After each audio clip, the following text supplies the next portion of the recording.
Hi guys, हम लोग देख रहे थे कि एग्ज़ाम हॉल में थिंकिंग कैसे होनी चाहिए। मेरी कैसी थी, मैंने इसमें 115 प्लस स्कोर किया था।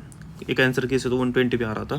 सो आपको भी ऐसी थिंकिंग करनी है। जो क्वेश्चन नॉलेज से जिस क्वेश्चन में यूपीएससी का एग्जामिनर जो है, यूपीएससी एग्जामिनर जो चाह रहा है कि भाई ये जो बंदा है, मतलब जो एस्पिरेंट्स है, ये क्वेश्चन को नॉलेज के बेसिस पे सॉल्व करे, उसमें अपने को लॉजिक या प्रीवियस ईयर का कोई भी ज्ञान नहीं लाना है।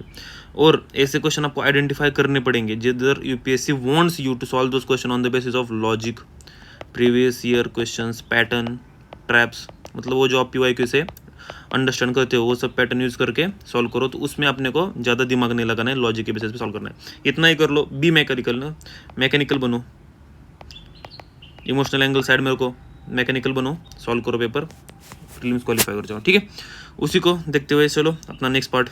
ऑलरेडी अगर आप नए हो तो प्लीज़ सब्सक्राइब करो। अगर कोई वैल्यू ऐड हो रहा है आपके इसमें प्रीवियस नॉलेज में या लॉजिक्स में तो प्लीज़ सब्सक्राइब करो और शेयर करो। इससे पहले आप 5 पार्ट जो किया है मैंने वो देख लेना एक बार। ठीक है, question number 61, studies indicate that carbon dioxide emission from cement industry account for more than 5% in global carbon emission. ठीक है भाई, बोल रहा है। अगर आप ध्यान से देखो, केयरफुली देखो, तो इसमें कहीं भी आपको ऐसा ऑप्शन नहीं मिलेगा जिसमें स्टेटमेंट 1 को रॉन्ग दिया है। क्या दिया है? रॉन्ग दिया है। मतलब statement 1 is definitely right statement. और उसको आपको देखना है क्या स्टेटमेंट 2 उसको एक्सप्लेन कर रहा है, स्टेटमेंट 3 उसको एक्सप्लेन कर रहा है या नहीं कर रहा है। ठीक है, तो ऐसे क्वेश्चन में आप क्या करोगे, पहले इधर बिकॉज लिखना, बिकॉज बीच में आफ्टर स्टेटमेंट 1 बिकॉज लिखना, ये तो सही है। इधर बिकॉज लिखेंगे और पढ़ेंगे क्या कि study indicate that carbon dioxide emission from cement industry account for more than 5% of global carbon emissions because of silica bearing clay is mixed with limestone while manufacturing cement. ठीक है, ये हो गया ये। फिर कैसे पढ़ेंगे? बी मैकेनिकल, फिर से क्या पढ़ेंगे? पहला स्टेटमेंट पढ़ेंगे। इस पे आपको जज करना है भाई ये सही है या नहीं, एक्सप्लेनेशन इसका। ठीक है, studies indicate that carbon dioxide emission from cement industry account for more than 5% of global carbon emission because of limestone is converted into lime during the clinker production for cement manufacturing. अब देखो guys, मुझे तो इतना कुछ का मतलब I was not confident about this question, so मैंने इधर रियल लिख लिया और मैं सोचा भाई कुछ लॉजिक लगाऊंगा। तो मैंने क्या किया भाई, लॉजिक भी रैशनल होना चाहिए, रैशनल। ऐसा नहीं होना चाहिए भाई कोई भी अंतर वंतर जंतर कर रहे हो और मार्क कर रहे हो, ऐसा नहीं होना चाहिए ना।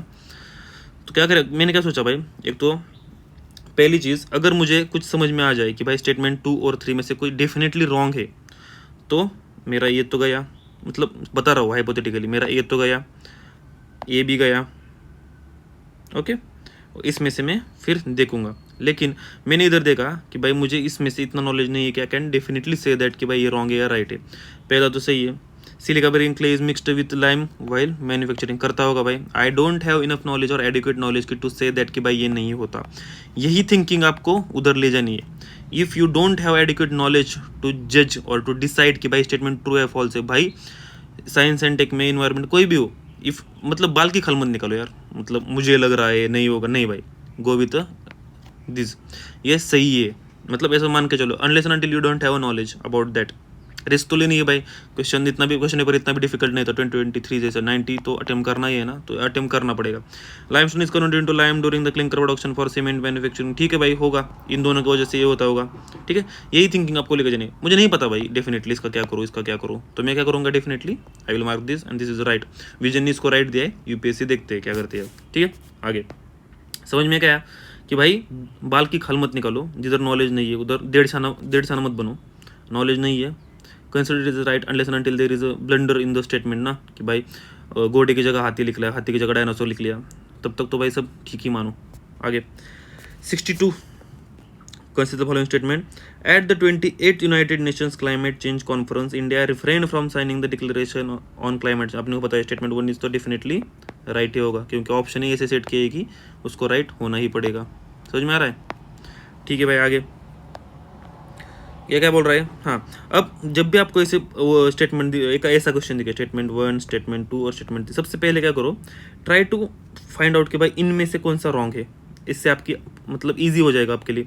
मैंने स्टेटमेंट 2 पढ़ा, the COP28 declaration on climate and health is binding declaration. अगर आप प्रीवियस ईयर क्वेश्चन देखो इसके इन्वायरमेंट के या convention, international convention, national laws उसके देखो, तो भाई specially in international convention there is nothing called binding, मतलब वेरी लिमिटेड, उंगली पर गिन सकते हो वैसे ही वो बाइंडिंग है।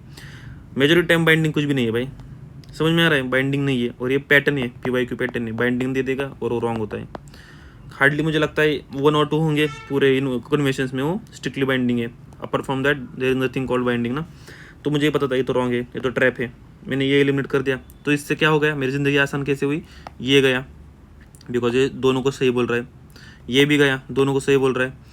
One of the statement okay, इनमें से अब मैं डिसाइड करूंगा, ठीक है। अब मैं स्टेटमेंट 3 पढ़ूंगा, ये इस फ्लो में आपको जाना है।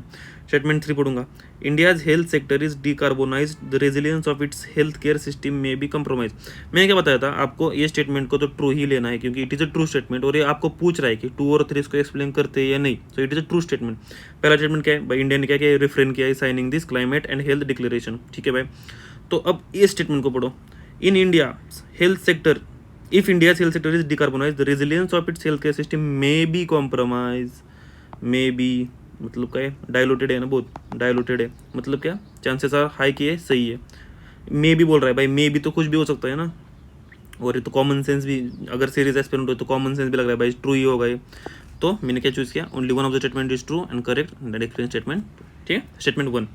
और अब देखो भी भाई ऐसे ही होता है, किसी को पूरा नहीं पता होता। हाँ, वन थिंग इज, इधर तो ये डेफिनेटली ट्रू है, लेकिन आपको एक यूनिएफसीसी के कॉप को फॉलो करना है, कहाँ पे हो रही है, किस साल कहाँ पे हो रही है, और क्या उसके मेन प्रोविजंस, ठीक है। क्वेश्चन नंबर 63, जब भी आपको ऐसे स्टेटमेंट मिले, ऐसा क्वेश्चन मिले, स्टेटमेंट 1 2 3, पहले क्या करना है, पहले तो आपको घबराना नहीं है, और पाकिस्तान का पीएम बोलता था ना, पहले तो आपको घबराना नहीं है, वैसे आपको घबराना नहीं है।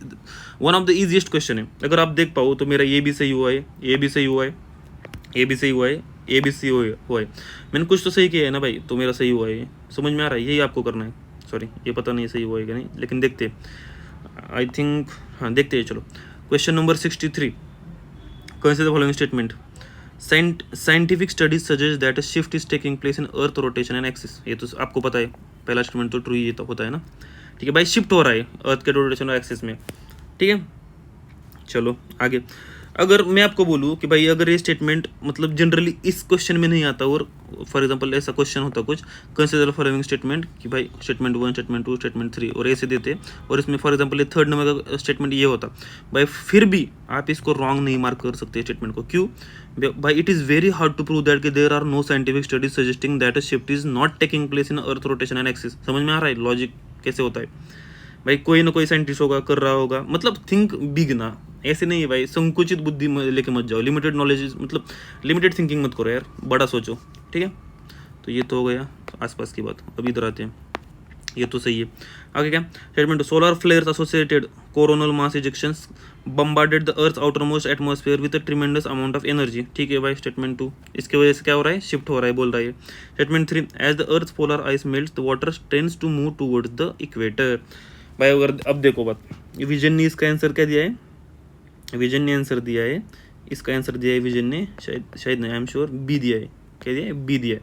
वो क्या बोल रहा है कि भाई स्टेटमेंट 2 और 3 सही है, लेकिन 1 स्टेटमेंट एक्सप्लेन, मतलब वो क्या बोल रहा है कि solar flares and associated coral mass ejection bombarded the earth at outermost atmosphere with tremendous amount of energy. और ये क्या बोल रहा है, स्टेटमेंट 2 ट्रू है, विजन आई क्या बोल रहा है, स्टेटमेंट 2 ट्रू है, लेकिन ये इसको एक्सप्लेन नहीं करता, ऐसा विजन के मतलब जो सॉल्यूशन दिए उन्होंने उसके हिसाब से उसका आंसर है इसका। लेकिन मैं क्या बोलता हूँ, कोई भी ऐसी कोचिंग नहीं है जो इसको 100% बोले कि भाई ये इसका एक्सप्लेनेशन नहीं है, कोई भी ऐसा बंदा नहीं है, समझ में आ रहा है आपको, कोई भी ऐसी अथॉरिटी नहीं है जो कन्फर्मली से बोल सके कि भाई इसका ये एक्सप्लेनेशन नहीं है। मैं बोलूँ कि भाई होता है, UPSC examiner will not be able to prove that कि नहीं होता, इसकी वजह से, इस स्टेटमेंट की वजह से ये शिफ्ट नहीं होता, नहीं बोल सकता। अब विजन ने तो दे दिया है भाई नहीं होता, मतलब एक्सप्लेन नहीं कर रहा है, स्टेटमेंट तो ट्रू है, लेकिन ये एक्सप्लेन नहीं कर रहा। लेकिन मैं बोलता हूँ भाई, even vision can not explain this कि भाई एक क्यों नहीं एक्सप्लेन करता, प्रूव नहीं दे सकता। समझ रहे हो थिंकिंग भाई, अर्थ के लेवल की बात चल रही है, किसमें इतना नॉलेज है, किसने इतना साइंटिफिक स्टडी किया है, even scientists or those who research in this area, they are still struggling to find out the solutions ना, or the conclusions। नहीं भाई, बड़ा सोचो, as the earth polar ice melt the water tends to move toward the equator, ठीक है, अर्थ polar ice melt, ठीक है भाई, ये तो सही है। अब क्या हो रहा है, ये क्या बोल रहा है, मैंने क्या किया, both statement 2 and 3 are correct and both of them explain statement 1। मैंने क्या सोचा भाई, इन वन वे और the another this causes this, समझ में आ रहा है गाइस, बहुत इंपॉर्टेंट है, this causes.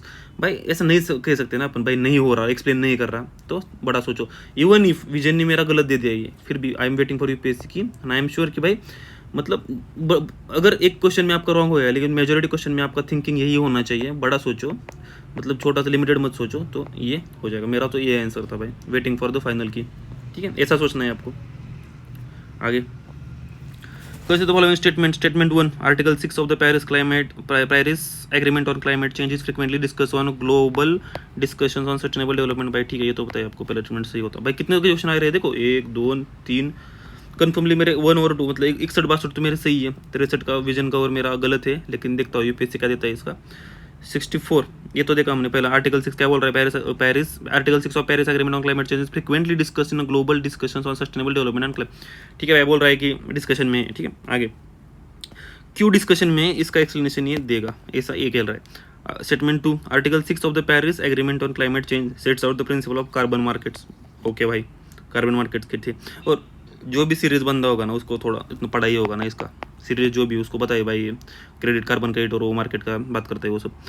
Statement 3, article 6 of the Paris agreement on climate change intend to promote inter country non market strategy to reach their climate targets. अब आपको मैंने क्या बताया था, इनमें से अगर कोई आपको गलत लग रहा है तो पहले उसको देखो भाई। सिंपल ये तो नहीं है गलत, किसी भी एंगल से ये गलत नहीं है। आपको सीरीज एस्पिरेंट को पता भी होता है कि भाई ये गलत नहीं है, मतलब इतना तो समझ में आता है यार, यूपीएससी कर रहे हो ना।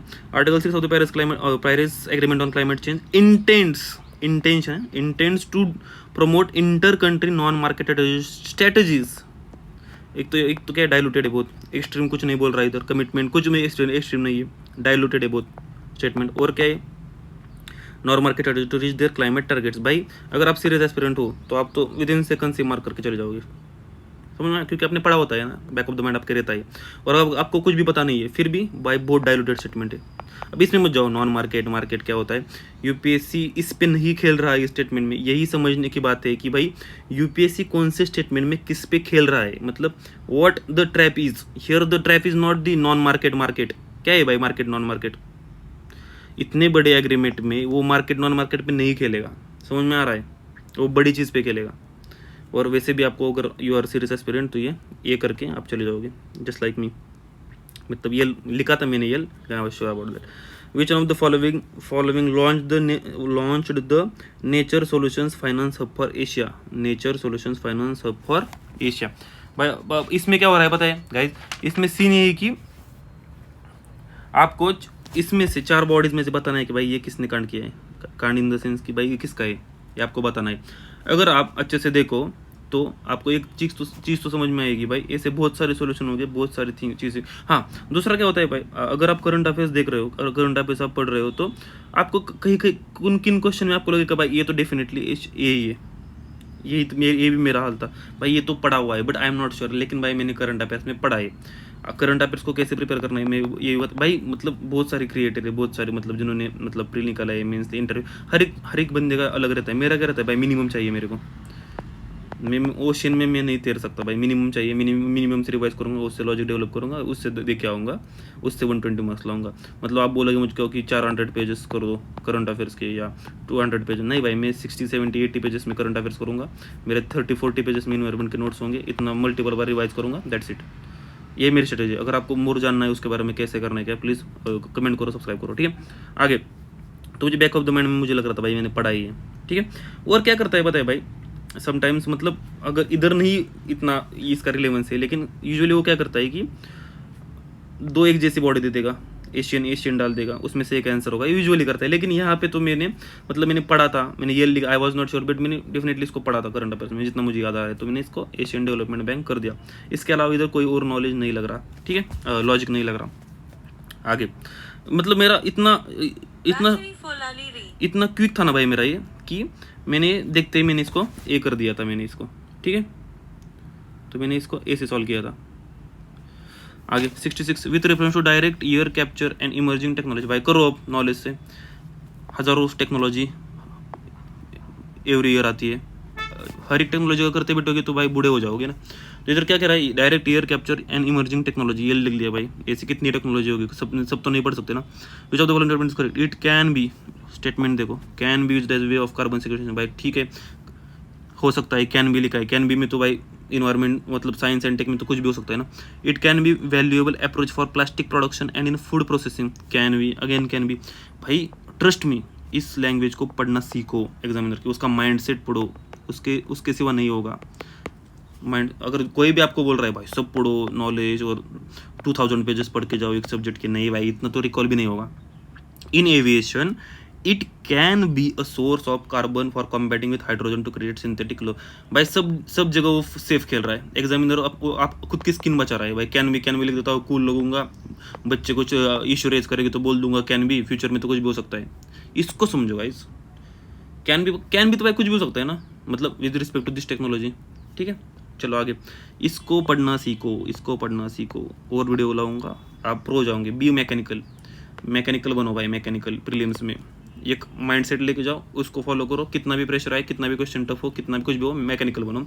नॉलेज वाले क्वेश्चन को नॉलेज से करो, जो लगता है भाई सब बच्चे इसको ट्रू करेंगे नॉलेज से ही करो। उसको लगता है भाई किसी कोई भी बच्चा, मतलब कोई भी एस्पिरेंट इस वाला डेटा को नहीं पढ़ता तो उसको उधर लॉजिक लगता होगा प्रॉपर। ठीक है, 67 रिगार्डिंग पीकॉक टेरेंटुला, भाई ये तो मुझे पता ही नहीं टेरेंटुला क्या है, फिर भी मेरा ये सही हुआ है। इसी को कहते हैं भाई थिंकिंग डेवलप करना, लॉजिक। अगर मैं सोचूं, मतलब टिपिकल वो होते हैं ना फ्रंट बेंचर टॉपर, भाई ये तो मैंने पढ़ा ही नहीं, कैसे करूँ भाई, प्रीलिम्स नहीं हो जाएगी। अब ये टेरेंटुला क्या है मुझे नहीं पता, अभी भी नहीं पता, आफ्टर प्रीलिम्स मेंस भी दिया है, अभी नहीं पता मुझे क्या है ये टेरेंटुला। लेकिन मैंने एक बात देखी कि भाई स्टेटमेंट सेकंड देखो, it's natural habitat in India is only limited to some forest area. Diluted statement, इसने ऐसा नहीं लिखा कि it's natural habitat is only in India, then तो भाई ये स्केप्टिकल हो जाता है। क्या बोल रहा है, इंडिया में ओनली सम फॉरेस्ट, मतलब इधर वो ये ट्रैप था जो इमेच्योर एस्पिरेंट रहते हैं ना, सॉरी टू से दैट, लेकिन वो क्या करते हैं भाई ओनली देख के इसको उड़ा देंगे, लेकिन ये नहीं होता। समझ में आ रहा है? अरे क्या हो गया, हाँ ये क्या होगा, अरे क्या हो गया भाई, सॉरी एक सेकंड, कुछ तो कांड हो गया। ठीक है, हाँ आ गया। ये क्या बोलेंगे, ओनली लिख के इसको हटा देंगे भाई, लेकिन ओनली के बाद भी तो क्या देखो क्या लिखा है, it's natural habitat is in India is only limited to some forest area. मतलब ओनली दे के एक्सट्रीम कर दिया, सम फॉरेस्ट एरिया दे के डाइल्यूट कर दिया, अल्टीमेटली डाइल्यूट ही कर दिया। ओनली लिख के इमेच्योर नहीं बनना है अपने को, ओनली दिखा मार दे कर दिया, ये सेकंड घर आके प्रीलिम्स नहीं हो रहा, ऐसा नहीं करना है भाई। मैंने पहले मुझे नहीं पता था भाई टेरेंटुला क्या है, लेकिन देखो आप इधर मैंने क्या किया, सम फॉरेस्ट एरिया लिखा, ओनली देखा और टू को सही कर दिया। यही थिंकिंग में आपको, मतलब वो बोलते थे ना, यही थिंकिंग में आप में डेवलप करना चाहता हूँ। This is my only motive भाई। देखो हार्डली 20-25 सब्सक्राइबर है, ऐसा तो नहीं भाई पैसा कमा रहा हो या पैसे के लिए कर रहा हो। मुझे जो सीखने में टाइम लगा, मुझे बताने वाला कोई नहीं था अनफॉर्चुनेटली। आपको कोई मिल रहा है तो ये सीखो गाइस, सीखो। ठीक है, ओनली देख एक्सट्रीम कर दिया, सम लेके डाइल्यूट कर दिया, तो सेकंड इज राइट। अब 3, it is a natural habitat, it is an और आर्बोरियल स्पेसिस। भाई पूरा इन्वायरमेंट, मतलब मैंने नोट्स निकाले, मेरे नोट्स भी है, मतलब 30-40 पेजेस में नोट्स निकाले मैंने, सब क्रप्स वो भी बताऊंगा कैसे निकालना है। भाई मैंने इतना पढ़ा है, मतलब 2-3 साल इसको इन्वायरमेंट को, लेकिन मैंने कभी भी नहीं पढ़ा है आर्बोरियल क्या होता है स्पेसिस। हिंदी भी देख लिया मैंने, मुझे नहीं समझ में आया। ठीक है, तो मैंने क्या सोचा भाई, अगर मैं 2-3 साल से इसमें हूँ, मुझे नहीं समझ में आ रहा, जो बंदा मतलब UPSC examiner is also not trying to play on this thing. ठीक है, अब इट इज़ रिलेटिव थिंग, मतलब यूपीएससी एग्जामिनर इस पे खेल भी सकता है और नहीं भी खेल सकता।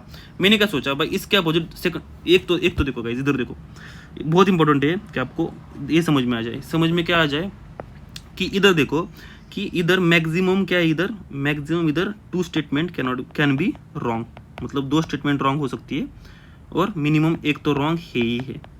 ठीक है, सीसेट भी देना है ना गाइस। तो मैंने क्या सोचा, अगर मेरे को एक स्टेटमेंट इसमें रॉन्ग करनी है, दो स्टेटमेंट मैक्सिमम रॉन्ग हो सकती है और एक तो मिनिमम है ही है। तो मैंने क्या देखा, मैंने एक बात देखी कि भाई ओमनीवोरस क्रस्टेशियन।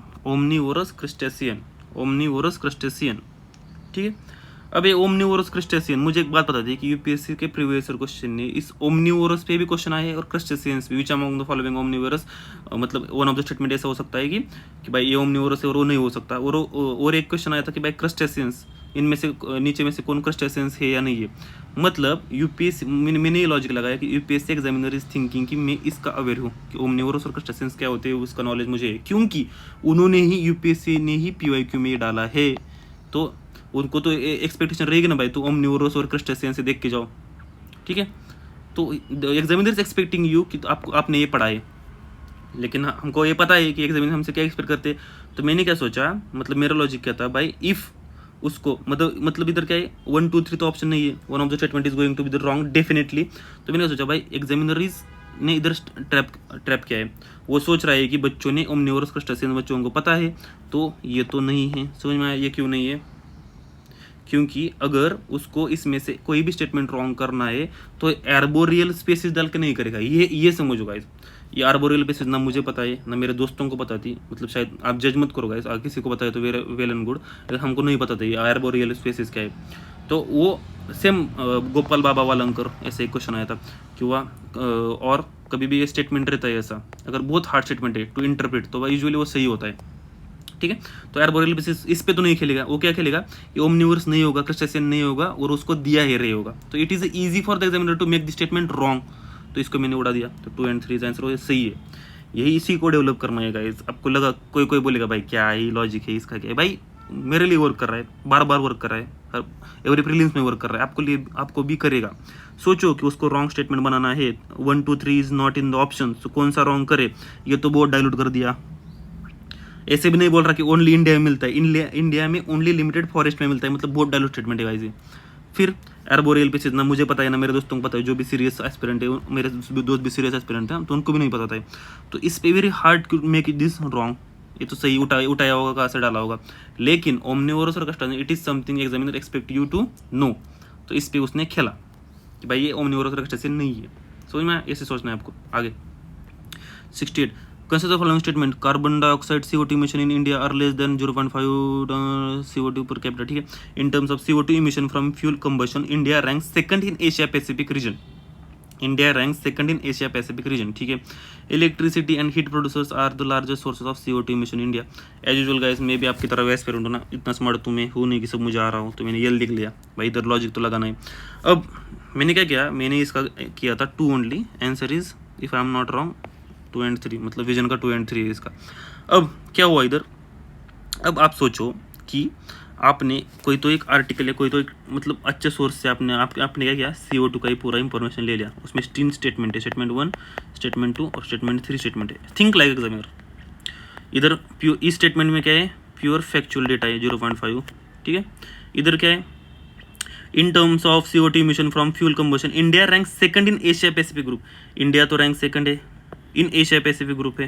ठीक है, ठीक है, ये भी होगा। थर्ड स्टेटमेंट क्या है, electricity and heat producers are the largest producer of CO2 emission in India. अब आप मुझे बताओ, खुद से पूछो कि if you have to make this one of the statement wrong, इसमें से आपने एक आर्टिकल पढ़ रहे हो विच इज़ मतलब ऑथेंटिकेटेड, ऐसा नहीं कि कहाँ से भी पढ़ रहे हो ना, रैंडमली नहीं पढ़ रहे हो, अच्छे सोर्स से पढ़ रहे हो, तो आपको एक स्टेटमेंट रॉन्ग करना है।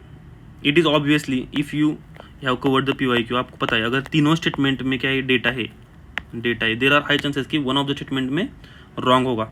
ठीक है, देर आर हाई चांसेस। ये कहाँ से आया, ये आया लॉजिक। ये लॉजिक मतलब मेरा क्या PYQ से मुझे समझ में आया कि ऐसा तो कभी नहीं होता स्पेसिफिकली इन इन्वायरमेंट में कि तीनों में डेटा दिया है और डेटा नहीं। चल ऐसा होता है ना गाइस, अगर मैं क्वेश्चन बना रहा हूँ तो तीनों में डेटा है तो मैं एक मिनिमम एक में तो चेंज कर दूंगा ना, तो वही है। PYQ में देखा गया है कि ऐसा डेटा होता है तो all of the above answer नहीं करना है आपको। ये तो पहली अंडरस्टैंडिंग हो गई। और फिर क्या भाई, अब आप सोचो कि आपके पास ये आप आर्टिकल पढ़ रहे हो, आपके पास 3 स्टेटमेंट है, you have to make 1 wrong, which one is easier to make wrong. हम रिवर्स करते हैं, लेकिन पहला स्टेटमेंट देखते हैं कि भाई 0.5 हो सकता है, 1.9 हो सकता है 2 हो, उसको 0.5 कर दे, ये ठीक है, ये भी है। Hold your horses. आगे in terms of CO2 second statement देखो, emission from fuel combustion India rank second in Asia Pacific. इसके लिए मुझे क्या करना पड़ेगा, मुझे for example India rank third, एक तो थर्ड बनाना पड़ेगा इसको, ये भी ये इन एशिया पैसिफिक ग्रुप, और इसको रॉन्ग करना है तो सेकंड को सेकंड रख दूँ और एशिया पैसिफिक को क्या कर दूँ, और कौन सा रीजन बना दूँ, ठीक है, और वर्ल्ड में रख दूँ, ये भी है ना। और आगे क्या, electricity and heat producers are the largest sources of CO2 emission in India. ठीक है, अगर इसको रॉन्ग बनाना है तो क्या करूँ, इलेक्ट्रिसिटी और हीट प्रोड्यूसर्स को क्या करूँ, इनके अलावा X और Y, X and Y 2 sources और ले लूँ। What I am trying to say is, सबसे आसान क्या है पता है, सबसे आसान है 0. मतलब इसका एक्चुअल में क्या है 1.9, if I am not wrong, check करना 1.9 है, उसको इसने क्या है 0.5 कर दिया। सिंपल भाई, fact are the easiest thing to manipulate, मतलब टू मेक स्टेटमेंट रॉन्ग। 1.9 2 को 0.5 कर दिया, कर लो, कितना पढ़ोगे, क्या करोगे, और इसका आंसर दे दिया ये विजनाइज की से। अब मैंने क्या सोचा था कि मतलब मैंने ओवर थिंक किया, क्या किया मुझे पता नहीं। एग्जाम हॉल में आप किधर कोई भी हो जो आपको पढ़ा रहा हो, कोई इधर कुछ भी बोले भाई, एग्जाम हॉल में अलग ही लेवल का प्रेशर रहता है, सब चीज़ें अलग लेवल पर चल रही है, उसमें भी हमको अपनी स्किन बचानी है, अपने थिंकिंग को बचाना है। तो मैंने क्या किया, मैंने सोचा electricity and heat producers are the largest sources of the CO2 emission in India, कोई और हो सकता है ऐसा मैंने सोचा। एक्चुअली मैंने अगर ऐसा सोचा होता तो मैंने राइट कर दिया, मैंने ओवर थिंक किया, ठीक है। यूजुअली मैं ऐसे सोचता हूँ, मैंने ओवर थिंक कर दिया और मेरा गलत हो गया। क्या हो गया, सॉरी गाइस, ये हो गया मेरा गलत, ठीक है। ये कर दिया मैंने 2 और 3 होता वो इसका आंसर है। आगे consider the following pairs plan. अब इसमें बहुत सारे लोग मुझे गालियाँ भी देंगे इसमें, लेकिन जितने भी मेरे दोस्त थे उन्होंने मतलब multiple time including me multiple time prelims निकाला है, उन सब का एक ही अंडरस्टैंडिंग है कि भाई ओनली नॉलेज से तो नहीं होगा। लेकिन अगर आप देखो मोर देन 90%, मोर देन बोल रहा होगा ऐसे, मोर देन 90%, जब भी आपको 5 में से ट्रू चूज़ करना है, मतलब ए चूज़ करना है, तो मोर देन 90% PYQ में, PYQ क्वेश्चन में जिधर ऐसा सिनेरियो बन रहा है, मतलब 5 पेयर दिए हैं और आपको क्या करना है, ट्रू, मतलब which how many of the about pairs are correctly match ऐसा दिखाए, तो उसमें तो 3 आउट ऑफ 5 आंसर रहता है। It is a 90% case. अगर मेरा अटेम्प्ट नहीं बन रहा 90%, मतलब 90 क्वेश्चन मेरे नहीं बन रहे 100 में से, तो I will take risk, and आपको ये रिस्क थोड़ा सा लेना पड़ेगा। 100 में से 1 2 क्वेश्चन होंगे जिसको आपके इस बेसिस पे सॉल्व करना होगा। मतलब it is up to you, I am not recommending this, it is मतलब बहुत ही फालतू चीज़ है, क्या है फालतू, और मुझे कोई भी ये नहीं है फालतू बोलने में, इसका कोई लॉजिक ही नहीं है भाई। मैंने अब तक जितने भी क्वेश्चन किए पूरा लॉजिक के साथ किए।